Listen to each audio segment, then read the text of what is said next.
Welcome back to Experiments We Didn't Get to Do. Today we're talking about pollution. My name is Galexandro and I will be your mad scientist.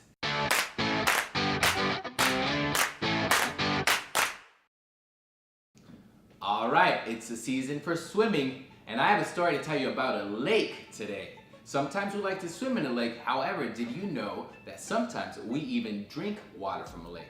That's why it's very important to keep our waters clean.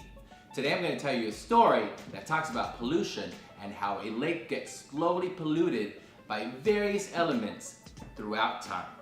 Alright, we're going to start out with this make-believe lake and a story that I have to tell you.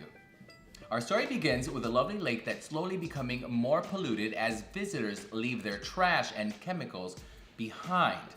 We're going to start with something that's already in the lake, some rocks and some soil. Is it safe to swim in the lake with rocks and soil? Of course it is, because there's always rocks and soil. The lake is a wonderful place to visit. Many people come to the lake for picnics. Sometimes careless people leave food behind and trash in the lake, making it kind of dirty. Now, is it safe to swim in the lake?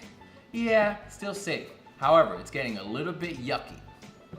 Swimmers and picnickers aren't the only ones who visit the lake. Boaters also come to the lake and speed around in their motorboats and their jet skis and leave oil behind.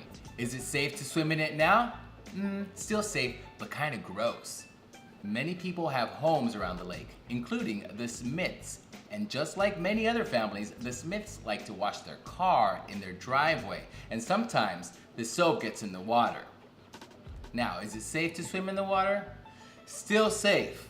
However, we're getting quite polluted, aren't we? Farmer Joe lives near the lake. He sprays his vegetables with pesticide to keep insects from munching on his crops. When it rains, some of the pesticides get mixed in with the rainwater that travels down into the lake. Our lake is getting even more dirty. Is it safe to swim in it now? I don't know. It's getting quite disgusting. Factories are also doing their part to ruin our beautiful lake. They have dumped toxic sludge into the lake, claiming there's nowhere else to put it. Would you swim in this lake now? I don't think so. How do you think the fish feel?